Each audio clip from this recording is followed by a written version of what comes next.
पर किम वो इंसान है।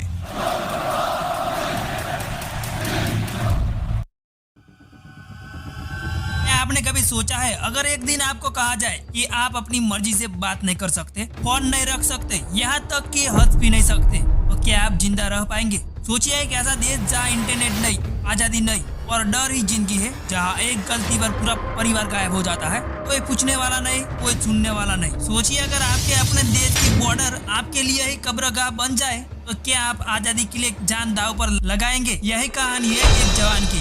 नाम था ओ चोंग सोंग। नॉर्थ कोरिया का सोल्जर वो बॉर्डर पर तैनात था, जहाँ हर कदम पर मौत खड़ी थी। एक दिन उसने ठान लिया अब बस। वो अपनी जीप में बैठा और साउथ कोरिया की तरफ भागने लगा। पीछे से उसके ही साथी उस पर गोलियां बरसा रहे थे और उस सोल्जर को 5 गोलियां भी लग गई और वो रक्त से लथपथ हो गया और रेंगता हुआ बॉर्डर पार कर गया।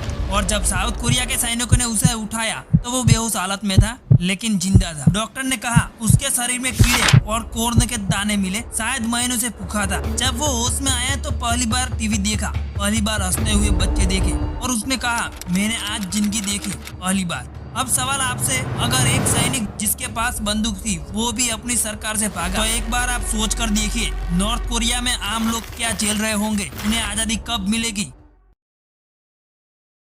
दोस्तों, नॉर्थ कोरिया की कहानी शुरू होती है साल 1945 से, जब दूसरा विश्व युद्ध खत्म हुआ। जापान हार गया और कोरिया 2 हिस्सों में बंट गया। ऊपर वाला हिस्सा सोवियत यूनियन के साथ चला गया और नीचे वाला अमेरिका के साथ। अब उत्तर यानी नॉर्थ कोरिया में एक नेता उभरे, किम इल सुंग। 1948 में उन्होंने देश का नाम रखा democratic people's republic of Korea, लेकिन असल में वहाँ डेमोक्रेसी नहीं बल्कि तानाशाही की शुरुआत हुई। लोग उन्हें ग्रेट लीडर कहने लगे। जब 1915 में जब नॉर्थ कोरिया ने साउथ कोरिया पर हमला कर दिया, यही था कोरियन वॉर। 3 साल तक खून खराबा चला, लाखों बेकसूर लोग मारे गए और अंत में 1953 में युद्ध रुका, लेकिन दोनों देश हमेशा के लिए अलग हो गए। इसके बाद किम इल सुंग ने एक विचार पेश किया, चूजे। इसका मतलब था स्वावलंबन, यानी हम किसी पर निर्भर नहीं रहेंगे। लेकिन सच्चाई यह थी कि यह सिर्फ लोगों को कंट्रोल करने का तरीका था। किम ने खुद को भगवान जैसा बना दिया, यहाँ तक कि कहा कि उनका खून पवित्र पहाड़ माउंट पेतुक से जुड़ा है। 1994 में किम इल सुंग की मौत हुई।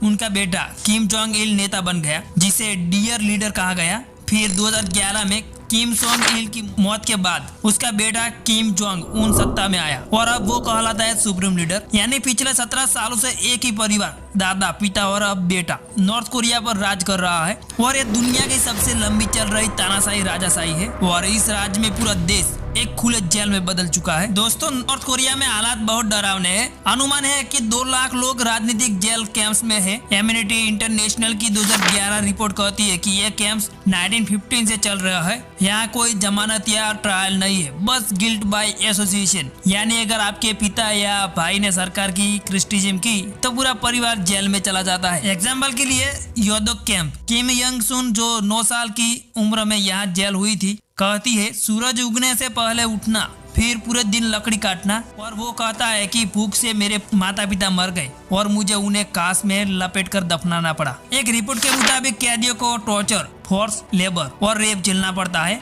एक और भयानक एग्जाम्पल 2022 में ओसान शहर में 2 टीनेजर्स को सार्वजनिक रूप से गोली मार दी गई, कारण सिर्फ साउथ कोरिया मूवी देखना और शेयर करना। एक रिपोर्ट कहती है कि साउथ कोरिया में लोग डर के मारे कुछ नहीं बोलते। सोचिए दोस्तों, क्या सिर्फ एक फिल्म देखना आपके लिए मौत का वारंट बन सकता है? और यही डर और भूख का खेल नॉर्थ कोरिया में हर दिन हजारों लोगों की जिंदगी को बर्बाद कर रहा है। दोस्तों, अब जरा सोचिए एक ऐसा देश जहाँ लोग भूख से मर रहे हो, लेकिन सरकार कहे हमारे पास बंदूकें होनी चाहिए, रोटी बाद में। यही कहानी 1990 के दशक की, जब नॉर्थ कोरिया में आया था इतिहास का सबसे बड़ा भूखमरी का दौर। रिपोर्ट के मुताबिक 24 से 35 लाख लोगों की मौत हुई और सरकार ने वजह बताई बाढ़ और सूखा, लेकिन असली वजह थी सोवियत यूनियन का टूटना, क्योंकि पहले जो अनाज और तेल नॉर्थ कोरिया को फ्री में मिलता था वो अचानक बंद हो गया था। तब देश के नेता किम जोंग इल ने कहा था, बिना गोलियों के हम जी नहीं सकते। यानी लोगों की जान से ज्यादा उन्हें हथियारों की चिंता थी। तब हालात इतनी बुरी हो गई कि लोग घास, चूहे और यहाँ तक कि खाने को मजबूर थे। कई जगहों से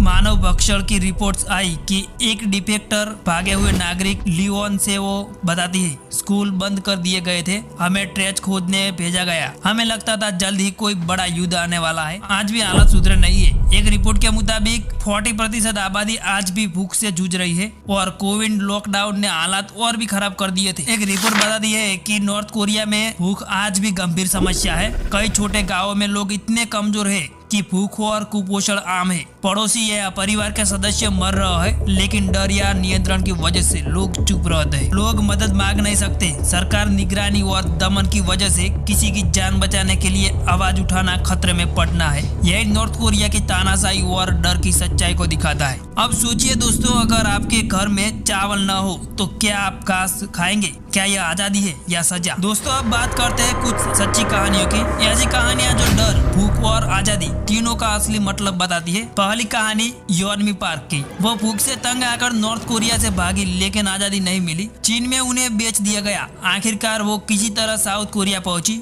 वो कहती है, जब मैंने पहली बार आजादी देखी तो मैं डर गई, क्योंकि मैंने कभी खुली जिंदगी देखी ही नहीं थी। दूसरी कहानी सिनडोंग युग की। वो पैदा ही हुए थे कैंप 14 में, यानी जेल ही उनका घर था। उन्होंने अपनी माँ को फांसी पर लटकते देखा और 2005 में किसी तरह वहां से भाग निकले। उनकी कहानी पर किताब बनी एस्केप फ्रॉम कैंप 14, जिसे दुनिया ने नॉर्थ कोरिया की सबसे डरावनी सच्चाई कहा। तीसरी कहानी 2023 की। एक परिवार ने माइनफील्ड पार करके नदी में तैरते हुए बॉर्डर पार किया। दोस्तों ये सिर्फ खबरें नहीं है, ये लाखों इंसानों की असली कहानियां है। नॉर्थ कोरिया में लोग आज भी डर, भूख और अत्याचार में जी रहे हैं। दोस्तों कभी कभी किसी देश की दीवारें ऊंची नहीं होती, उनके डर ऊंचे होते हैं। नॉर्थ कोरिया में लोग सिर्फ अपनी जिंदगी नहीं, अपनी हंसी, अपनी सोच, अपनी आवाज तक खो चुके हैं। और हम आजाद हैं, पर क्या हमने कभी उस आजादी की कीमत महसूस की है? जब कोई इंसान अपनी आजादी के लिए मरता है तो हमें अपनी आजादी के मायने समझने चाहिए, क्योंकि तानाशाह एक देश को कैद कर सकता है लेकिन इंसानियत को नहीं। अगर आप मानते हैं कि इंसानियत सबसे बड़ी ताकत है तो इस कहानी को शेयर कीजिए, क्योंकि सच्चाई तभी जिंदा रहती है जब उसे कोई सुनता है।